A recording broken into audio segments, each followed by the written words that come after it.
Hey everybody, it's Aaron, and I'm excited to have Greg, who's in charge of our municipality relationship uh, development, history, and all kinds of information. Today, we're going to spend some time giving you some direct information that can help you to kind of get like an overview of what it's like to work with cities and recreation departments. So, Greg, I appreciate your time today and wanting to come in and work with us on this. So let's just jump right in. I know your history. Obviously, we've known each other for a couple weeks now. But do me a favor, would you just give a little bit of your background and history in the space of Parks and Recreation for me? Aaron, I started my career back in the early 80s. I spent the first couple of years with a small town called the city of Tulare in the Central Valley. And from there, I moved up to the city of Napa. And 30 years later, I finished my career there, all working with the city's Parks and Recreation departments. Wow. So you probably forgot more about Parks and Rec than most of us will know, right? I must tell you, as I get older, I do agree that I forget a lot. So I'm not sure how much, but yes, I've forgotten most of what I learned. Well, Coach Wooden taught me that it's when you forget what you learn and you just do it naturally, that's when you really know it. So I believe that. I'm excited to have you on our team because what I have seen already is the area captains, franchisees, people you've worked with have already just picked up these little tidbits along the way, and I think it's super valuable. So what was it about Nash Cab Athletics that allowed us with your partnership when we ran things with the city that really help things to go forward? What was it about, like when we got started and our kind of relationship that worked? Well, I remember back a long, long time ago when a much, much younger Aaron Locks came into my office. He sat down and he told me this. He said, "My youth sports programs are some of the best in the business. If you partner with me, I will guarantee you three things will happen." And I looked at him hesitantly and said, "Okay." He says, "Number one, together, we will increase the number of youth sports programs in Napa." I said, "Okay."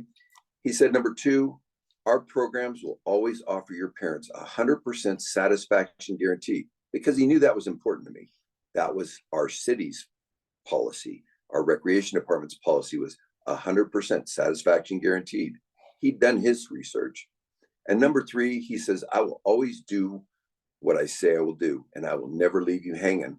And with those guarantees, Aaron and I entered into a contract that is still in place today, starting small with only a few camps. He eventually was trusted to take over the operation of our clinics, our youth sports leagues, our coach and staff trainings, and many other programs that I had created. And so they were near and dear to me. And I was turning them over to Aaron because he had my trust that he could do what he said he would. And he was only able to do this because he did what he said he was going to do. Yeah, it's funny. I feel like that under promise and over deliver philosophy, right? And to Very make sure, definitely. but I also listened to you because I remember you looked me dead in the eye and said, "Don't screw this up. This is my baby." I mean, a lot of these programs that you and I started with, you created from the very one when you ran it with six kids, right? And you said, "Okay, this is my baby, and now there's this, and you're going to help me get to that next level." And I think it was really important that you guys that are going out there and meet with the communities don't just go in and promise the world, right? Right? Our slogan is, "We don't promise you the stars, we teach you the skills to shine on your own." Right? That's one of our pieces. Well, when you go out there, you've got to try to really seek to understand before being understood what is needed in this community. Greg, you may not have known this, and to let you know a little secret, I got your rec guide for the last 3 seasons before I met with you. And I read through and saw what you were already doing. And I took a look at your registration information and I could tell, you know what? It's going to work. The good news, most cities works for us. That's just the way that it goes. But I will say that me knowing that information made it easy for me to walk in because, like my sister, who's a lawyer or law professor, says, you don't ask questions in the courtroom unless you already know the answer. And I kind of knew what was coming. Our goal, especially when you get a chance to work with Greg one-on-one, is to help you to know not just what to ask, but what the answer is going to be, because it's going to make you that much stronger. And that's going to be an important piece. So, Greg, what do you feel rec professionals are looking for from a contractor, right? I know what you wanted from me, but let's give these guys some insight. What do you feel that rec pros are looking for from a contractor? Well, you know, to get a contract with the city, you'd better know exactly what I need to do to succeed before you ever step into my office. And I didn't know Aaron had a cheat sheet on my city, but that certainly explains why he was so successful. He came in and he pitched programs that he knew were important to me. He knew were a passion of my departments. And he also knew that customer service was our number one concern. And that is important for you all to know. We serve our community and in municipal recreation, not because we're getting rich, because we certainly aren't, but because we truly do want to serve and provide the best for our community members. And you need to understand that. But to win a contract, you need to know my program needs. And looking in my brochure is a great way to do that and find that out. You need to know what my limitations are. Go onto the rec commission and the city council's minutes and agendas of the previous meetings and find out what they're talking about. Do I have restrictions that I don't have the ability to give you what you want?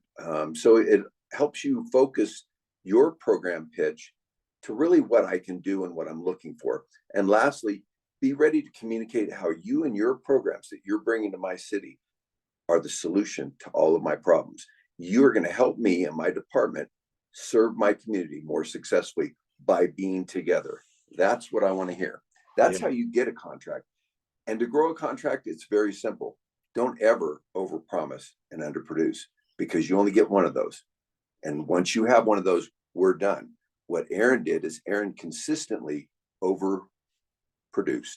And that gave me the ability to have confidence in our relationship. And I turned over, like he said, programs that I had built from nothing that were very near and dear to my heart and were very important to me. And I handed those over to him and he took them from there. You know, it's interesting when you talk about that, and I start walking down memory lane and thinking about how we started, and you're like, okay, you can try this. So don't get disappointed if you go to a place and Greg goes, or the rec department goes, well, you can try this and this, but we're going to keep this, right? Don't get upset, right? That's just part of the process, right? What they're basically saying is, show me, prove it to me, right? And what is it that, Greg, you tell me, what is it that as we started going through that process, it's because we delivered, right? Exactly. I remember starting off giving you a few weeks of camp. Said, you know what? And again, what I said to Aaron is the same thing that will probably be said to most of you as you're talking to the municipalities, and that is, here's 2 or 3 weeks. You make this happen, and you do good by this, and then we'll talk more later. And they take little risk. Yeah. They allow you to get your foot in the door, and if they want you to come in and provide a flag football program because they don't have one, then do it. Even if it's not as big as their youth basketball program or whatever it is, take what they will give you and show them how great you can do with whatever it is they want done. Right. And you know, I remember too, the other part is that for me, I feel like it takes about 3 years to truly to get into a market. Part of it is not just knowing the market, but to really saturate and get in, develop the relationship, develop the trust, all those different kind of factors, right? I mean, I think that's important. So this is one of those John Wooden again, be quick but don't hurry, right? We got to just be consistent, try to run things every season if it's available to you. And you know what? If you got to do grass volleyball because they don't have a gym, then do grass volleyball, right? Yeah. If they've got soccer and it's just oversaturated, don't worry about soccer. Focus on other things. We have so many different things we can offer. And it's okay to take a little bit of a risk and try as long as you have good communication with that community partner, right? Because there were some things we tried, not every, well, be honest, we kind of nailed it with you. But there were a couple things that weren't immediate, like huge successes, right? There were, but what you and I both said is, okay, look, let's evaluate the return on investment, the risk versus reward, your time, my time, and we were steady and we stuck with it and we built that up, right? Yeah. And partnering with National Academy of Athletics allows me as the city to take risks that I otherwise wouldn't take. And what I mean by that is a lacrosse camp. I don't know that that'll work. I don't want to go buy all that equipment, find staff to train and figure out how to do it. But if Aaron comes in and says, hey, I can offer a lacrosse camp, there's no downside to the city to allow you to do that. So don't be afraid to take chances with them and offer whatever they're interested in having. Allow them and empower them to expand into areas that otherwise they couldn't do. And that's what the partnership allows. It's your job to figure out where are those areas? Where can I go into? What market can I go into? What sport can I offer without threatening them? Because at first they will see you as a threat. If you're successful, then and you're more successful than they were, then you're better than them. And it takes about, like Aaron said, a year or two. I was always, when working, operating 6 to 8 months in advance. So everything I was doing for the summer, I had figured out and done by December 1st. And so if you haven't already started a relationship building with that city and a contact with them in July and August, when their summer programs are going for the next summer, you're going to miss the boat. Yeah, it's interesting. It's so important to get pre-prepared.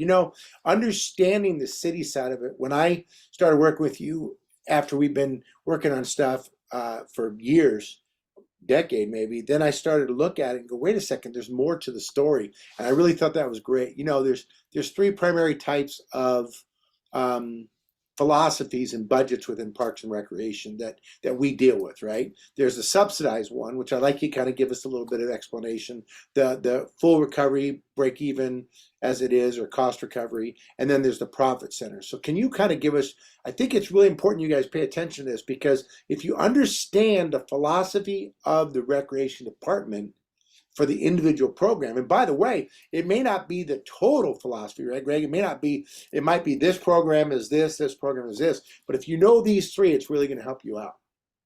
Very definitely. The budget for the philosophies, for the most part, are dictated by the city manager and the city council.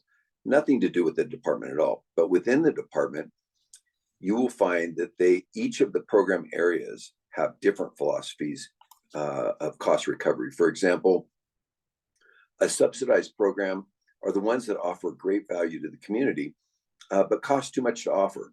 For example, swim lessons are very important, yet the cost of operating an Olympic-sized pool far exceeds the amount that a public or a community member can pay for a swim lesson.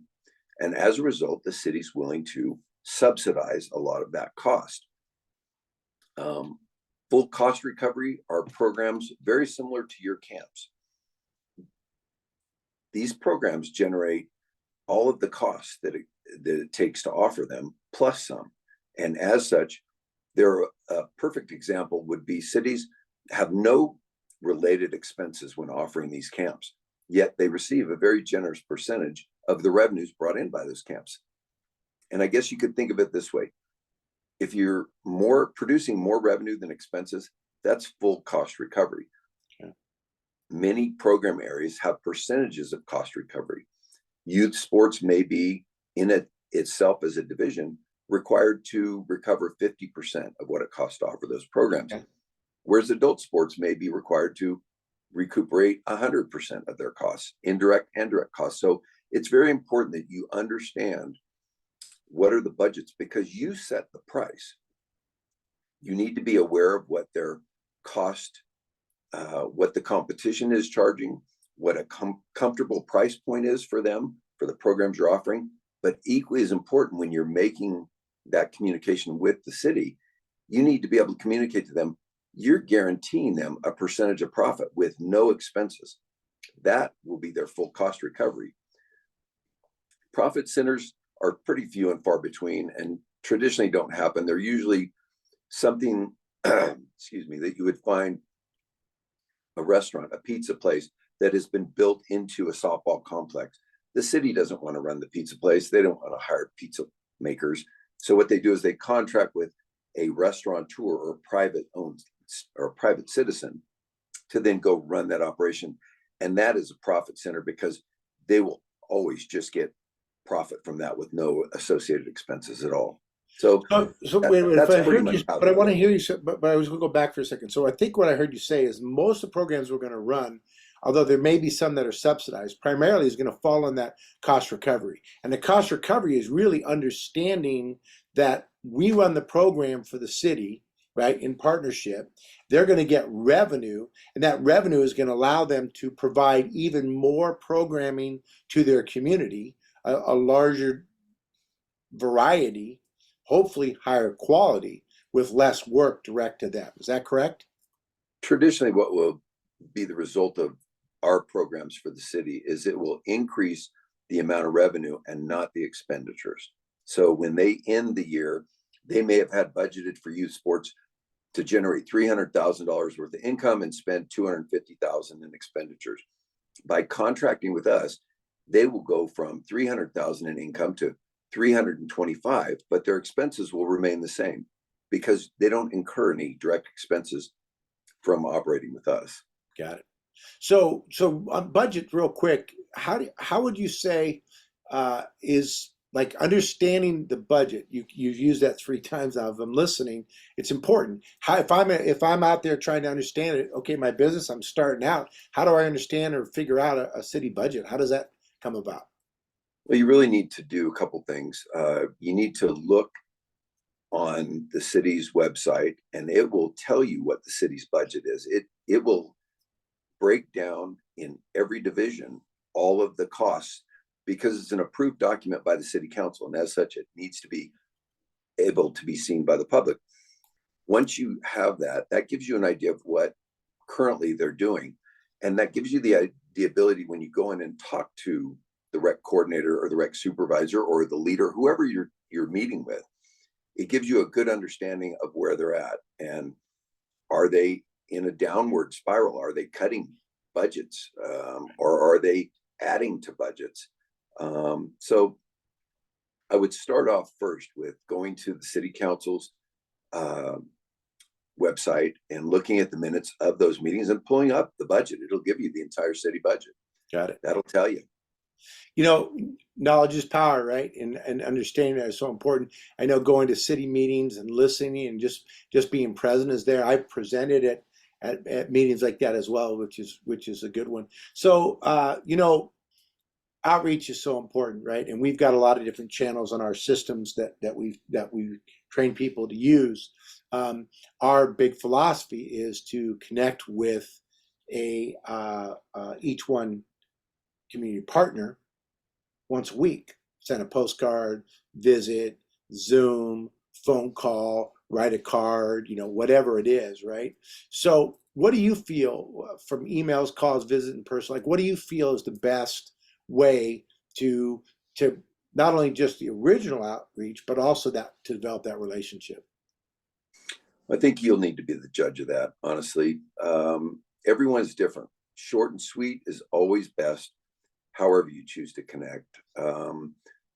At first, it's probably good that you connect more often than in the future. In the future, they just want to know that everything's going well. And if they don't hear from you, everything is obviously going well. Try out everything, try out all the different types of communication. And then what it would be a really smart thing to do is put together in a file each individual that you've contacted and find out what works for them. Keep notes on them. Keep notes on when their birthday is, how many kids they have, what sports their kids play, whatever the conversation is. You, at the end of that conversation, sitting outside in their parking lot, need to write it all down. And that includes this person responds best to emails. This person responds best to just dropping in. I used to love it when Aaron would drop in. I would always make him take me out to lunch. It worked well for me. You know, and he got pretty smart after a while. He must have been taking notes because he always showed up about a half an hour before lunch. And so, you know, really, guys, every individual that you meet with will be different. It's your job to read the room, figure out what works best for them, and then go that direction. But keep notes on that. I agree with that 100%. And I will say this, that the relationship building piece is so important. One thing I thought worked great with us is whenever something didn't go right, because let's be honest, right? A lot went right, but sometimes a staff member was late or something happened, right? Sometimes a sprinkler went on. I didn't go, you guys, and make it this huge deal. And you didn't the reverse. You said, hey, dude, you promised this would happen. Your guy's late. what's going on. And the first thing we did is we worked together towards making that happen, right? And that was a big part of it. I think the relationship that's built allows us to have that trust and the layers. So if something doesn't go perfect, we're okay. Whereas if I just talk to you once a year and set the schedule and you don't really know me and I don't really know you, I think that's going to be a tougher sell, right? In terms of when things don't go right. I think a couple thoughts on that, Aaron. One is these programs are like our children. Believe it or not, they're like our children. Would you trust your child to somebody that you don't know? Or do you have to build relationship with that person, gain trust of that person, and believe that that person will not make you look bad, will not hurt your child, will not hurt your programs? And that's what we established first. And then the other thing Aaron learned very quickly when he worked with me is don't promise it if you can't produce it, because there were many conversations that we would have that said, hey, Aaron, you said you could do A, B, and C. And he would then go do A, B, and C. So there were times when we know as recreation professionals, there's going to be problems. We know there's going to be mistakes, and we're totally fine with that. I would pick up the phone and say, Aaron, I just got a call from a parent. 2 staff are not there. They're supposed to be. Take care of it. We didn't argue about it. We didn't discuss it. We didn't fight over whose fault it was. It didn't matter. He said, got it covered, Greg. I'll handle it. And that's all I had to know. Then he would always follow up and get back to me and say, here's what happened. Here's what I did. Just wanted you to know. Here's the problem. Here's the solution. It's been taken care of. That's the way to go. 100%, man. I appreciate that. As absolutely. So we talked a little bit about it, but research obviously is important. Uh, we'll provide you guys with all the basic data for the city, for the community partner, for the school, whatever it is. But Greg, what would you say from a research standpoint? Give me some touch points that you think are going to be important for them to know before they go in. Maybe about the city as a whole, not just the rec department, but is there anything before they contact the city that they should know specifically? I think very definitely before you walk into my door, you had better know a lot about my programs. You better know what's going on with our city. You better know if we've got real political hotspots to stay away from, because otherwise you're going to go in and propose things that may have gotten cut yesterday. So it's your job as the person walking in there to know what's going on. So if you wanted to win a contract with my department, you'd better know everything there is to know about my city.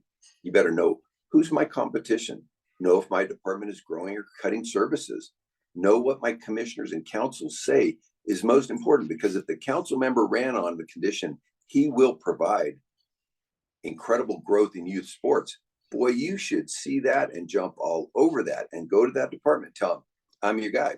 I can take care of that. I can make that happen. What he wanted, I got it. If on the flip side, the council says in a meeting that, hey, we need to get out of the business of youth sports because that's ridiculous. We shouldn't be in that. It should be run by nonprofits. Well, then you got to go in with a whole different pitch. But it's very critical that you know that. And how you get to know that information is getting online, looking at the city council's agendas and seeing what they talked about, looking at their minutes, see how the conversation went. They're abbreviated versions of everything, so it shouldn't take that long.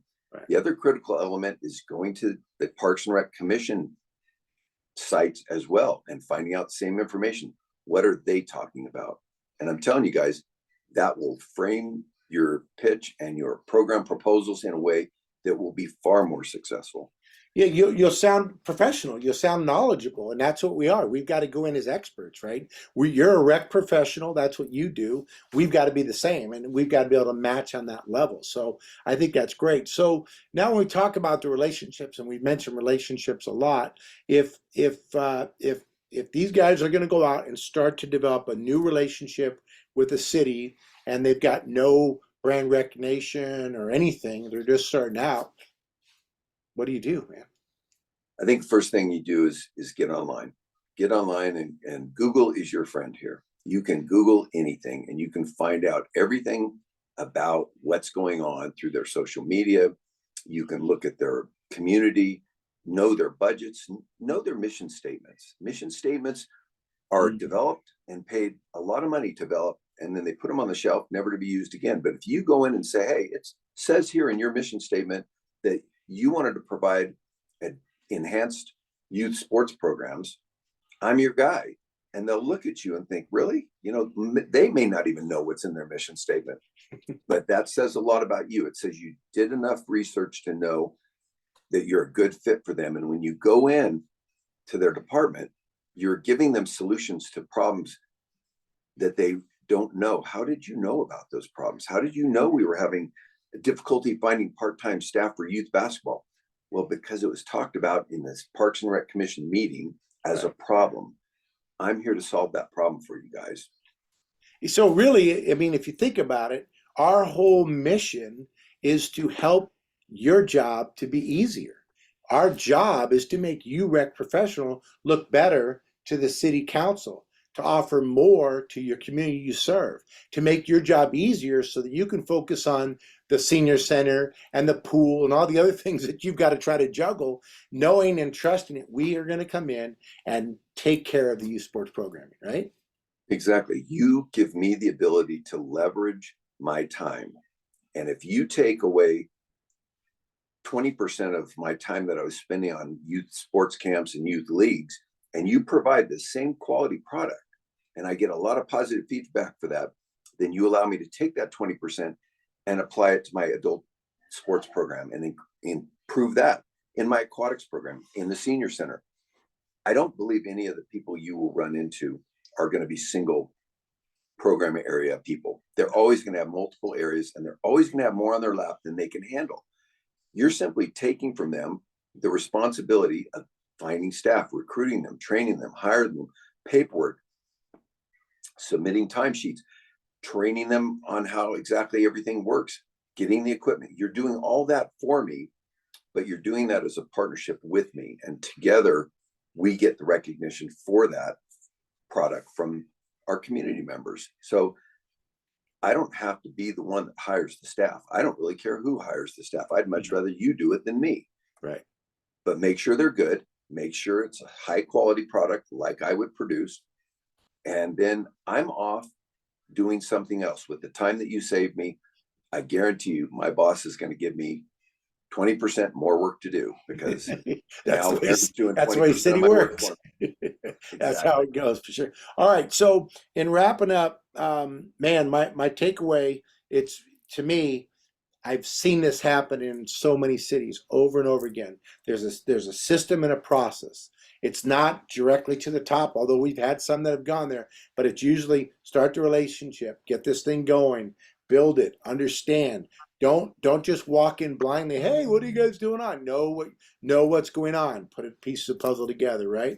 If these guys, these people want to get in touch with you, want to get some time with you, because obviously we've talked about you're here in your whole support is to make them more knowledgeable and more successful. How do you want them to contact you to be able to set up that time to work with you?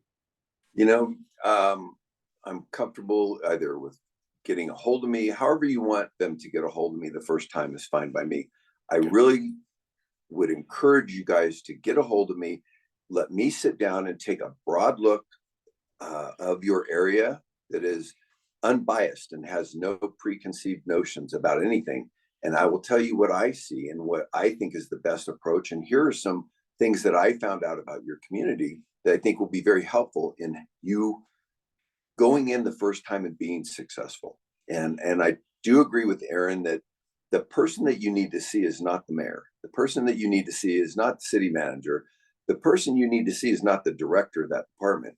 You need to first reach out to the person whose time it is you're going to save and whose reputation is dependent upon what you do with these programs. You go talk to the person in charge of youth sports, the one who's spending an extra 4 hours a night doing all this work because they have more work than they can do. You can solve their problems and they will be very excited to hear from you. Get a hold of me. I would love to sit down and strategize with you and give you some ideas and give you some direction and potentially give you some leads that may make your time spent talking to the city much more efficient and much more successful, and just get you right in. Guys, once you get in, once you get the contract, then it's all on you to produce. But getting you in the door, I can help you with that. So feel free to contact me anytime. Perfect. Appreciate it very much. All right, you've heard it from the horse's mouth. We're on it for sure. So I appreciate your time, like I said, and remember, you'll have the contact information for Greg, and we will definitely want you to set up early in the process with your training, as you'll see as you go forward with things. So thanks for your time, Greg. Appreciate it. All right. Thanks, Aaron. Good to talk to you.